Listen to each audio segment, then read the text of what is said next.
ubuzima Imana igusaba kugira ngo wemere ibyo ugirirwa byose. Hari Imana itagukiza ibibazo urimo kugira ngo tegereza n'inzira ibyo gusaba ni kimwe. Emera ibyo ugirirwa byose. Niba kutuka emera, niba gusuzugura emera. Hari Imana igusaba kwemera gusohoza, hari Imana igusaba kwemera kuba mu bushomeri, hari Imana igusaba kwemera kuba mu nzara, hari Imana igusaba kwemera kuba mu gisuzuguriro, hari Imana igusaba kwemera. Umuhanuzi Yeremiya aravuga ngo induru yumvikaniye yabo, avuga ko uriya mudamu Rasheli ko abana be bazicwa. Ariko Rasheli mu gihe yabyaraga ntabwo yigeze asubira inyuma ngo ajye kora mu buhanuzi, ajye kora mu byanditswe amenye ibizaba ku rubyaro rwiwe. Yabyaye abana byahanuwe ko bazicwa, ariko we ntabwo yigeze abimengeraho irindi kosa cyangwa se izindi ntege nke zo kubaho ataganira n'Imana. Iyo ubaho utaganira n'Imana ntumenye ibyenda kubaho, ntumenye ibizakubaho, ntumenye ibigutegereje mu nzira. Ariko Yosefu na Mariya baganiraga n'Imana, bari barize kuvugana n'Imana, bari bafitanye komunikasiyo n'Imana. Ubwo bari bari aho ngaho, Herode agitangira gucura imigambi yo kwica abana, marayika w'Imana yaramaze kumanuka, yaje kuganira na Yosefu, haguruka ufate umwana na nyina ubajyane muri Egiputa, kuko Herode ashaka kubica.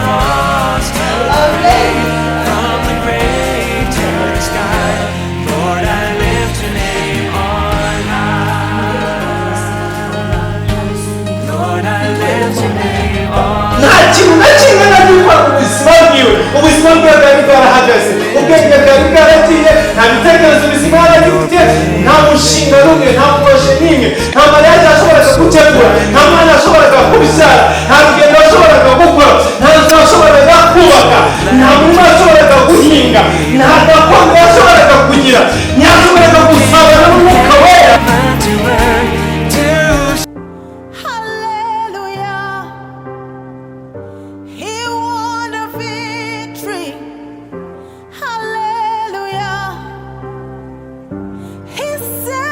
Finished, and no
turashimana kuri uyu mugoroba, turashimana kuri amateraniro y'uyu munsi, ubw'ubuntu bw'Imana, imbabazi z'Imana n'urukundo rw'Imana. Imana yongeye kutwemera kugaruka imbere yayo mu bwiza bwayo, mu rukundo rwayo. Tugiye kuganira ijambo ry'Imana mu gitabo cy'Itangiriro igice cya 16, turasoma dore ku murongo wa mbere, hanyuma turageza ku murongo wa 16. Reka dusome izina rya Yesu. Sarayi umugore wa Aburamu ntibari babyarane, kandi yari afite umuja w'umunyegiputa witwaga Hagari. Sarayi abwira Aburamu ati, dore Uwiteka yanyimye urubyaro, ndakwinginze gira umuja wanjye inshoreke, ahari nazabonera urubyaro kuri we. Aburamu yumvira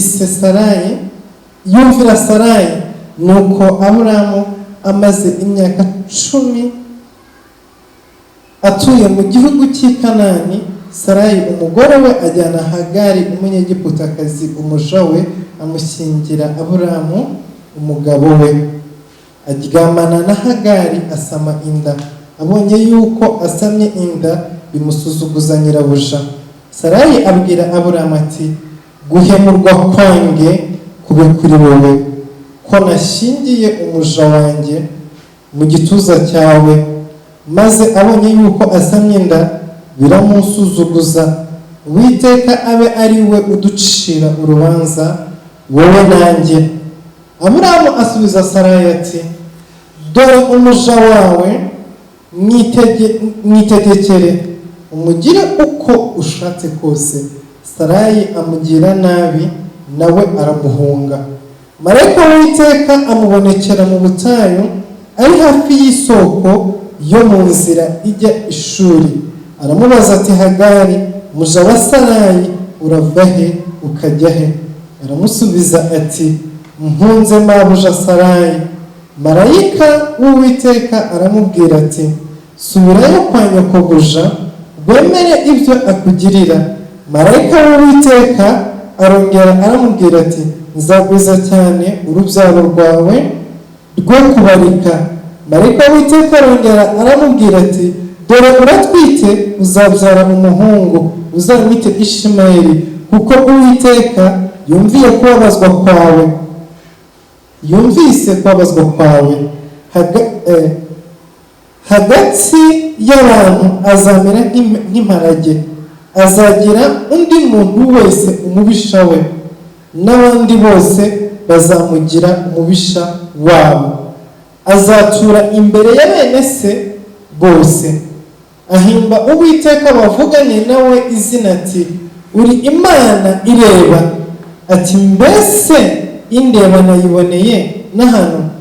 Nicyo cyatumye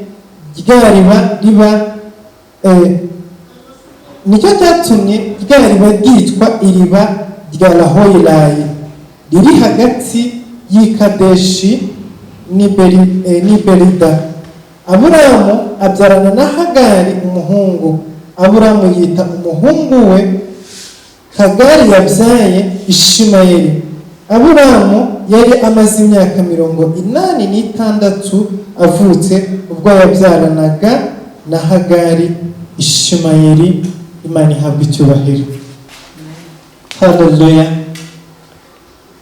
Kuri uyu mugoroba dusomye ijambo ry'Imana mu gitabo cy'Itangiriro, ni ibice 16. Ijambo ry'Imana ratubwira ku nkuru z'umudamu witwa Hagari na nyirabuja Sarayi na shebuja Aburamu. Aburamu ubwo yahagurukaga iwabo muri Uriya b'Abakaludaya muri Mesopotamiya, Imana imubwiye ngo haguruka ujya mu gihugu nzakwereka, nzaguhindura ubwoko bukomeye, nzaguha umugisha, nzakugwiza. Arahaguruka, ahagurukana n'umugore we, ati amasezerano yo kubyara, ariko yari afite amasezerano ari mu rwego rwa mbere, ya masezerano twacira ariko tutazi igihe azasohorera, tutazi n'aho azasohorera, kuko amasezerano ari mu bwoko bubiri. Hari amasezerano yo mu bwoko bwa mbere, ni amasezerano Imana ivugana nawe ariko ntikubwire igihe ibyo ivuganye nawe bizasohorera. Hakaba n'amasezerano yo mu rwego rwa kabiri, ariyo amasezerano afite igihe, afite periyode, ni ukuvuga ngo aba ari mu gihe runaka. Rero Imana ivugana nawe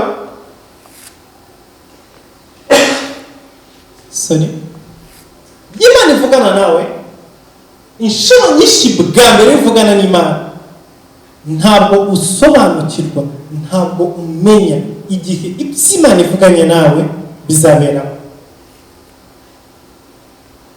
Imana yavuganye n'Aburahamu, haguruka ujye mu gihugu nzakwereka, nzaguhindura ubwoko bukomeye, nzaguha umugisha.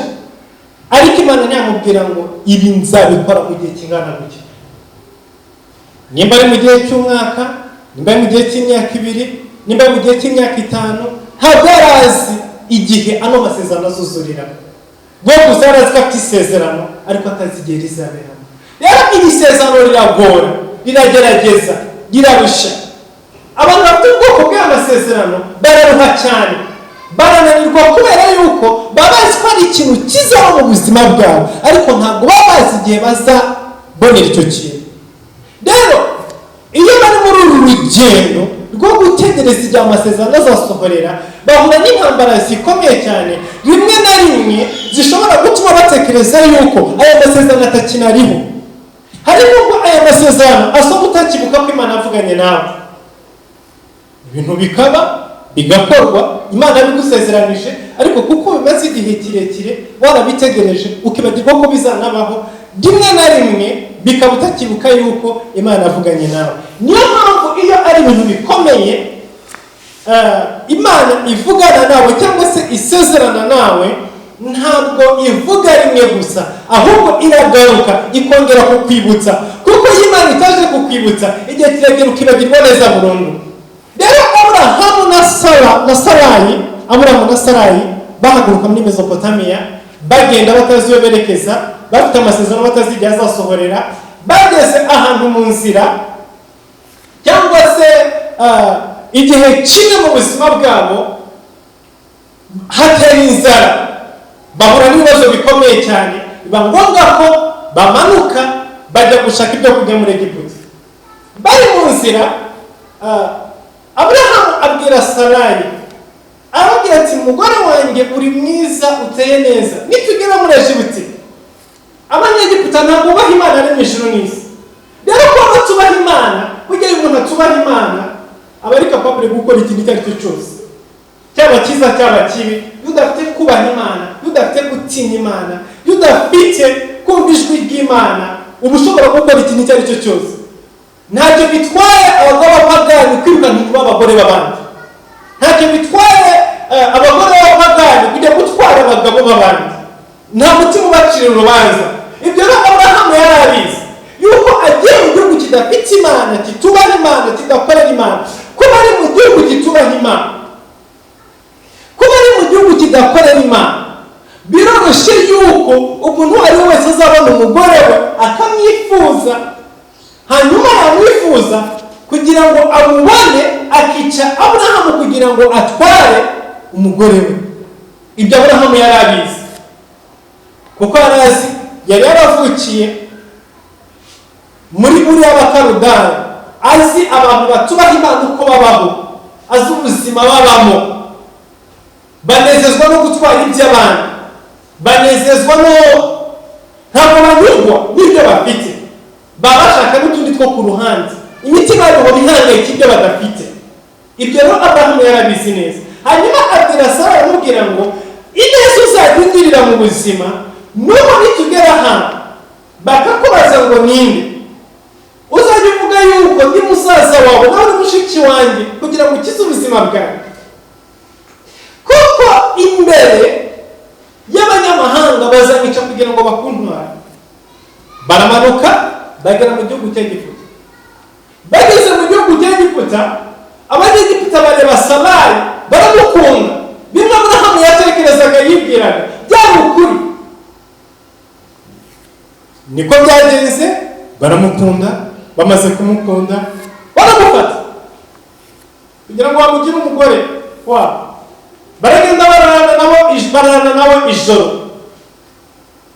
Umwami araranye Sarayi, Imana iramanuka mu ijoro iraza kumubwira ngo Farawo umeze nk'intumbi imbere yanjye, wapfuye kubera yuko wafashe umugore w'umuhanuzi, wafashe umugore w'umukozi wanjye, wafashe umugore w'umwana wanjye, umeze nk'intumbi. Farawo arabyuka mu gitondo ahamagara Aburahamu amubwira ngo wakoze ibiki? Baramutina nisiko mutubaha Imana, mudakunda Imana, mutumva n'ijwi ry'Imana, muzagica kugira mutware umugore wawe. Ibyo nibyo ntabwo mbitindaho cyane, izo nkuru benshi mwarazisomye, nimba nazumvise ubwa mbere nta kigihe cyose uzazigarukaho. Uwo munsi Farawo abaza Aburahamu ngo nkore iki kugira ngo mbe muzima n'igihugu cyanjye n'abantu banjye? Aramubwira ati subiza umugore wanjye hanyuma utange n'amaturo. Farawo afata ifeza, afata izahabu, afata na Sarayi amuha Aburahamu. Rero kuko Sarayi yari yaryamanye na Farawo iryo joro, bararanye nk'umugore n'umugabo, yari yamaze kuba nk'umwamikazi mu gihugu cy'Egiputa. Ntabwo yagombaga kumureka wenyine, ahubwo Farawo yese amuha abaja bwo kumukorera. Muri abaja yamuhaye harimo uw'umwihariko cyane ariwe Hagari. Nuko Hagari yageze mu biganza bya Sarayi. Umwami afata abaja abaha Sarayi kuko yaryamanye nawe, yararanye nawe. Afata iby'ubutunzi bwinshi, ifeza n'izahabu, abiha Aburahamu, hanyuma arababwira ngo basohoke bava mu gihugu cy'Egiputa bagende. Uko niko Hagari yinjiye mu buzima bwa Sarayi. Barajyana, yari umukobwa w'umunyegiputakazi mwiza, ariko wabaga ibwami, wakoreraga ibwami, yakoreraga abagore b'umwami. Ntabwo ari abantu bose bapfa gukorera ibwami, ntabwo ari abantu bose bapfa kujya ibwami. Ni ukuvuga ngo n'abaja b'ibwami baratoranywa, bagahabwa training, bagatozwa, bakigishwa uko bagomba kubaho, kandi baba ari abantu batoranyijwe, ntabwo ari buri wese bapfa gufata. Rero Hagari yari umukobwa mwiza cyane mu buryo buri fizikale, kandi watojwe kuba ibwami, gukorera ibwami, kubaha no gukorera abagore b'abami. Niyo mpano Sara yakiriye akwiye mu biganza bya Farawo kuko araranye nawe iryo joro. Baragenda na Aburahamu bava muri Egiputi, bakomeza ingendo zabo. Rero amasezerano Imana yavuganye na Aburahamu akinze, Sara bimushobeye, abonye ko amasezerano amutindiye, arangije aravuga ngo nshobora kugerageza gushaka indi nzira cyangwa se ubundi buryo nshobora gukemura kino kibazo. Ahamagara Sarayi amubwira ati musha wanjye, hari misiyo ngiye kuguha kandi ugomba kwiyumvira. Ahamagara Aburahamu amubwira ngo nibyo Uwiteka yavuganye natwe yuko azaduha urubyaro, ariko byashoboka yuko ari wowe yavuganaga nawe, yewe ntari ndimo. None reka dufate uriya muja w'umunyegiputa wanjye uryamane nawe, umwana uzavuka azaba wanjye. Ibyo ngibyo babyumvikanye Aburahamu na Sarayi, baricara bakora inama n'umugore n'umugabo, barabidesida bategishije inama Hagari. Kuko Hagari yari umuja, ntabwo yari afite guhitamo icyo yabwirwaga gukora n'icyo yagombaga gukora. Yari afite guhitamo na kumwe mu buzima bwe. Ibyemezo birafatwa, hanyuma Hagari arahamagarwa, yoherezwa mu buriri kwa Aburahamu, ararana nawe ijoro rimwe. Iryo joro ahita asamamo inda. Asamye inda, ibintu bitangira guhinduka mu buzima bwe. Iyo wasamye, iyo utwite, hari ibintu bimwe na bimwe bitangira kukunanira uba utagishobora kubera kuratwite. Hagari wahoraga abyuka mu gitondo akabyuka saa 11 agategura agakora ibintu byose. Musono naratwite ntagishobora kubyuka saa 11 za mu gitondo. Hagari washoboraga gukora akageza saa 8 z'ijoro akirimo gutegura ibyo mu nzu kwa nyirabuja. Ubu arakora iminota 2 akaruha akananirwa. Ntabwo agishobora gukora ibyo yashoboraga gukora mbere atarasaba. Arangije Sara warutumuja akoresha ibyo ashaka byose, abwira genda usase, genda utegura ibi, genda ukora ibi. Uyu munsi none arimubwira yatangira gusasa agatangira kuruka. Sara yaza kureba igitanda agasanga ni gishashe. Yambwira genda utegura ibyo kwiga ku meza, yajya mu gikoni yatangira guteka yakati ibirayi bikamunukira akaruka akabishyira hariya. Sara yaza agasanga ibirayi ntabwo bikase. Mujinyura mu cyangwa ngo aka kagore aka gakobwa kabonye katwite, abonye kasamye, none gatangiye kunsuzugura. Ahamagara Aburahamu. Ambwira ngo Aburahamu guhe mu bwoko ngire kuri wowe. Uyu mukobwa ko yabonye atwite, yewe nkaba ndi ingumba, nkaba ntabyara. Ibyo tubarimo kunsuzugura. Ambwira ngo ni wowe mo kunsusuguza. Aburahamu habwira Sara ati twumvikane mugore. Ntabwo ndimo. Niwe wabiteguye, niwe wabipanze. Uzana igitekerezo, mbwira icyo tugomba gukora. Narikose kubera ko kumvira. Umuja wawe n'urugo n'urwawe ukora ibyo ushaka. Okay. Amuhaye uburenganzira.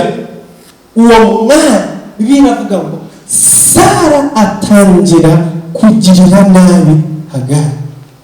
Atangira kumutoteza, atangira kumukubita, atangira kumubwira nabi, atangira kumuhemukira igitondo n'umugoroba. Hagari ahemukiwe, abonye ko atangiye kugirirwa n'abatagifite amahoro yuzuye mu rugo kwa Aburahamu, biramushobera. Biravuga ngo arahaguruka ariruka, atangira kwiruka, arahunga. Ageze mu mutari arimo yirukanka ahunga. Nyirabuja Sara biravuga ngo marayika aramanuka araza muhagarara imbere. Hagari abona marayika w'Uwiteka Imana amuhagaze imbere. Marayika w'Uwiteka abaza Hagari, aramubaza ngo urajya he? Niki kikwirukansa? Ugiye he? Ndamubwira ati ndimo ndahunga. Marayika aramubwira ngo subirayo. Haleluya. Subirayo usubire kwa nyokobuja. Ntabwo marayika yabwiye Hagari ngo ngiye kuvugana na nyokobuja, ntabwo azongera kukugira nabi, ntabwo azongera kuguhemukira. Oya, marayika yabwiye Hagari ngo nyokobuja ntabwo azahagarika kukugirira nabi, ntazahagarika kuguhemukira, ntazahagarika kukubabaza, ariko niwe mvugana nawe. Genda wemere ibyo akugirira byose. Kubera iki? Uratwite, mu nda yawe harimo umwana, kandi uyu mwana ni umwana w'umuhanuzi, ni umwana w'Aburahamu. Iyi nda utwite ntabwo ikwemerera kugenda. Haleluya. Hagari yaratwite umwana w'umukozi w'Imana, yaratwite umwana w'umuhanuzi. Nubwo byari byaciye mu nzira imeze ukundi, ariko yari umwana w'Aburahamu, yari umwana w'umuntu wavuganye n'Imana, wakoranye n'Imana. Rero ntabwo byashobokaga yuko iyi nda agira ahantu ayijyana. Marayika aramubwira ngo uyu mwana ntaho wamujyana, ijuru rirakureba. Aburahamu ntabwo azi n'ibyabaye. Yesu ashimwe. Aburahamu ntabwo azi n'ibyabaye. We yaribereye mu mirimo yiwe, muri gahunda ziwe, atanga ibitambo, akora byinshi bitandukanye. Hagari warabyuka, areba ko ntamubona, aca hariruka. Ariko abitera intambwe imwe, mu ijuru bazavuga ngo umwana w'umuhanuzi aribwe, aracikawe, agiye kumukira mu mahanga. Marayika iruka gutanga uriya mugore. Yesu ashimwe. Haleluya. Niko bigenda. Hari ibintu udapfa kujyana uko wiboneye. Iyo ufite inda y'umwuka, iyo ufite inda y'amasezerano, iyo ufite ikintu Imana yavuganye nawe, iyo hari ikintu kiri ku buzima bwawe ugomba gukora ahantu runaka, ntaho wagicikana. Nubwo bagerageza gukwepa abantu, ishobora ryakubonye kare. Nubwo bagerageza kwiruka, marayika Imana yakubonye kare, ntaho wajya. Haleluya. Hari ibintu badahungana, hari ibintu badacikana. Ntabwo wacikana indahura hamwe n'ibikunda. Ukijya gutera intambwe, ijuru riba ryakubonye. Hari ikintu kiri ahangaha. Nyumva neza. Marayika abwira Hagari ngo genda wemere ibyo nyekubuja akugirira byose. Nagutuka ubyemere, nagukubita ubyemere, nakuraza ubusa ubyemere, nakumenaho amazi ubyemere, genda wemere ibyo nyekubuja akugirira byose. Hari igihe mu buzima Imana igusaba kugira ngo wemere ibyo ugirirwa byose. Hari igihe Imana itagukiza ibibazo urimo, ikabwira ngo tegereza, rindira, icyo ngusaba ni kimwe, emera ibyo ugirirwa byose. Niba gutuka, emera. Niba gusuzugura, emera. Hari igihe Imana igusaba kwemera gusoza. Hari igihe Imana igusaba kwemera kuba mu bushomeri. Hari igihe Imana igusaba kwemera kuba mu nzara. Hari igihe Imana igusaba kwemera kuba mu gisuzuguriro. Hari igihe Imana igusaba kwemera kuba muri ibyo bibazo. Yesu ashimwe. Inshuro nyinshi turasenga tugataka tukarira, Mana dukize, dutabare, tubabarire, ibibazo birandembeje, barimo barangemukira, barimo barangirira nabi. Ntabwo ari igihe cyose Imana ikubwira ngo humba, kandi ntabwo ari igihe cyose Imana ivuga nawe nakugirira nabi, ariko ikubwira ngo kubw'inda utwite, kubwa misiyo runaka igomba kubanza kuzura, kubw'ibintu runaka bigomba kurangira, emera ibyo bakugirira byose. Bakagutuka ukabyemera, bakarya bakakwicisha inzara, bakabimara, ugasanga babimaze. Ni muri famiye runaka, ni ahantu runaka ubaye, bakajya bakarangiza. Wajya gusenga ushaka kwamara kubwira ngo no igihe cyo kwava ntabwo kiragera, tuza karara utariye, ariko Imana iragushaka aho hantu. Ugakora buri kimwe cyose, ugakora n'akazi kareze n'ako umukozi wo muri urwo rugo akora. Ukwezi kugashira agahemba we muhembwe, ahubwo ukagera kwa ibitutsi. Wajya gusenga Imana ikakubwira ngo ndabizi, ariko tuza, guma aho ngaho, rindira. Yesu ashimwe. Ibyo biriho mu buzima. Ukaba uri mu murimo w'Imana, ukaba uri mu rusengero runaka, uri mu muhamagaro runaka, ukaba uri muri birimo kuririmba muri korali, bakagutuka bakagusuzugura bakakugira nabi, washaka iyo umwe akubwira ngo gumamo. Ntibahagarike kugutuka, ntibahagarike kugusuzugura, bakubwira gumamo. Hari isezerano runaka ritagomba kujya kuvukira ahandi, rigomba kuvukiraho. Ukaba mu rusengero bakakuvuga, bakagutuka, bakakora icyo ushaka byose, ukagerageza abantu bakubwira ngo no, tuza. Kubera iki? Hari inda ufite, igomba kuvukira aho hantu. Marayika kugira Hagari ngo iyo nda ufite nta handi igomba kuvukira, igomba kuvukira hariya nyine mu rugo kwa Aburahamu.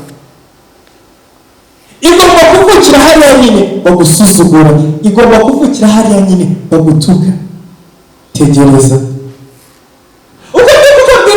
Mana wabyumvise, wabonye muri karite bararuka, baravuga nabi, barandita amazina. Imana ndabizi, ariko isezerano ufite ntaho rigomba gusohorera. Mana urabibona muri uru rugo bimeze gutya na gutya. Imana ndabizi, ariko naho ngaho nyine ni isezerano rigomba kuzurira. Umugabo wakurikije n'amanywa, ndabizi ko agukubita, ariko aho nyine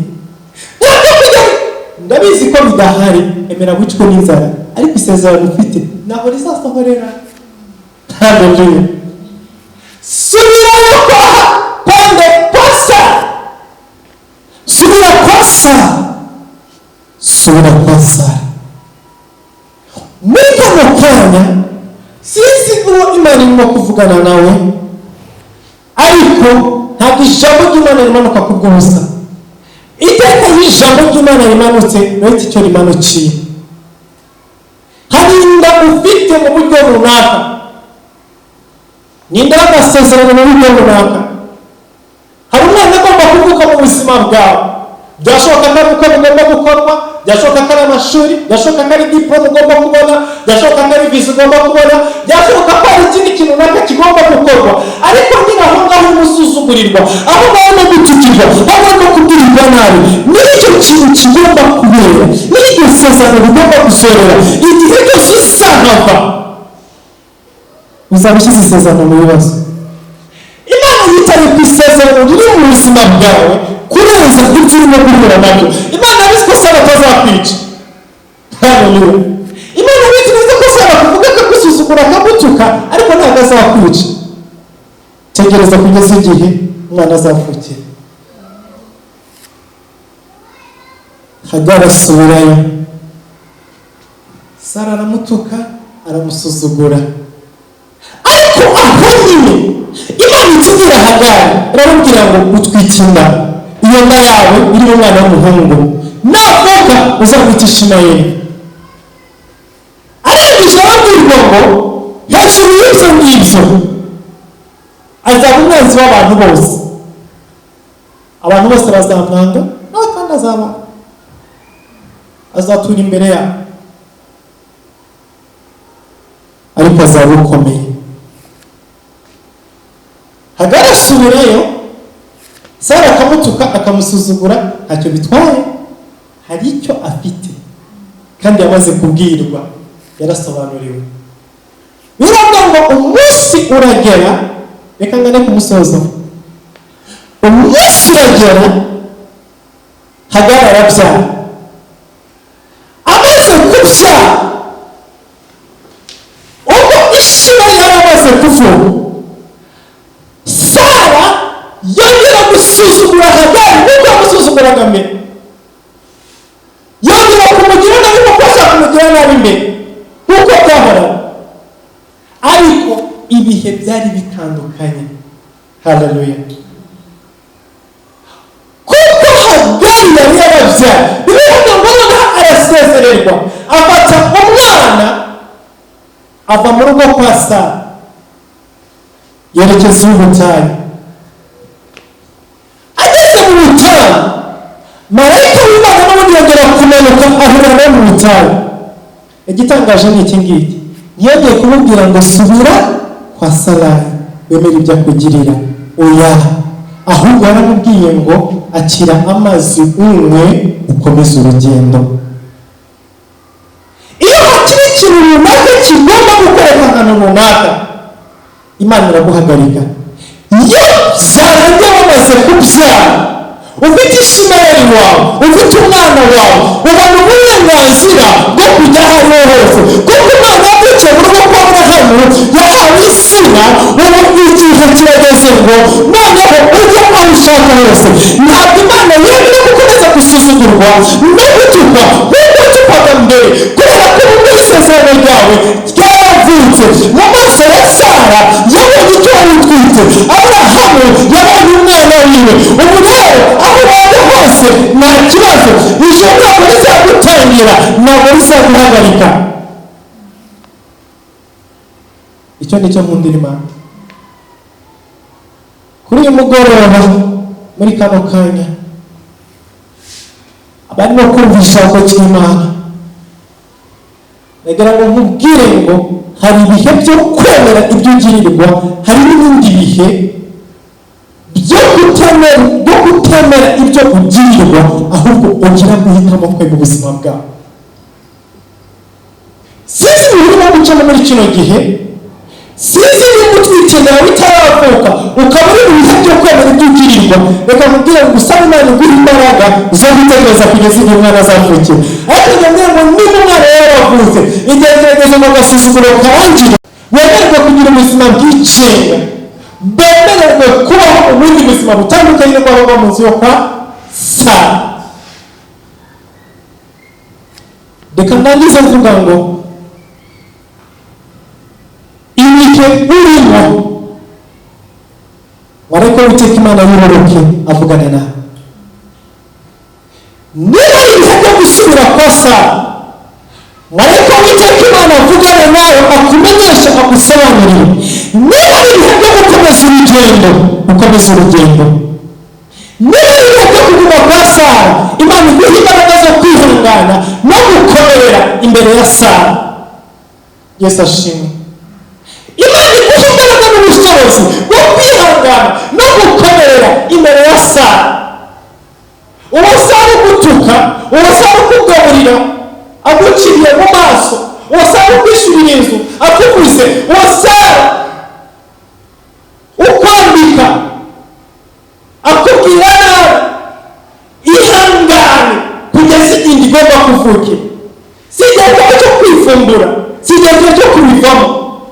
Tegereza, kuko umwana navuka uzahabwa uburenganzira bwo gusohoka kwa Sara, ukaba ubuzima bwe bigenga. Ariko igihe cyose umwana ataravuka, ibyigirirwa byose Imana irabizi, marayika arabizi, ariko arakubwira ngo tegereza kugeza ku munsi ibintu bizahindukira. Nawe umwana wawe amaze kuvuka, reka nkubwire ngo komeza urugendo, kuko Imana iri kumwe nawe. Ntukangwe no kubona ubutayu imbere yawe, ntukangwe no kubona nk'amazi yo kunywa, ntukangwe no kubona ibintu bimeze nabi. Komeza urugendo, don't worry, ntugire ikibazo. Marayika w'Uwiteka Imana agiye kuguha amazi muri urwo rugendo rwo mu butayu. Imana ibahe umugisha. Reka dusenge Imana. Data, mu izina rya Yesu Kristo, mu izina rihamba, ndasenga ubwoko bwawe aho buri hirya no hino ku isi, umuntu wese umaze kumvira ijambo, nawe akaba ari mu bihe by'ibyaha byari yararimo, akaba kugirirwa nabi na Sara, agomba kugirirwa nabi, agomba kubwirwa inama, ndakwinginze umuhe imbaraga zo gukomera aho hantu, kuko hari undi ugomba kuhavukira. Aba mwami igihe cyo kubyara cyageze, bakaba batarabyara, ndakwinginze gutuma inda zabo zivuka, kugira ngo bahabwe uburenganzira bwo gusohoka kwa Sara, babashe kubaho bigenga. Abo ngabo bavuye kwa Sara barimo birukana mu butayu, ariko bishwe n'inyota. Ndabasengera kuri uyu mugoroba, imbabazi zawe zibashire ubuzima bwabo, ikiganza cyawe kibashire ubuzima bwabo, ubahe imbaraga zawe, ikiganza cyawe kibarengere. Mu izina rya Yesu Kristo w'i Nazareti, ubahe amaso yo kuba muri uru rugendo, kugira ngo abana ba Isirayeli bashobore kugera, barashobora kubaho, bakubaka ubuzima bwabo, bakubaka imbaraga zabo, bakaba mu bushobozi no kunesha kuvuye imbere yawe. Umugisha umuntu wese wakurikirana iri jambo, umusubize ku cyifuzo cye cyose, uvugane n'umutima wa buri wese, Mwuka Wera aganirize ko amaso buri wese akurikiranye rino jambo, mu izina rya Yesu Kristo w'i Nazareti. Amen.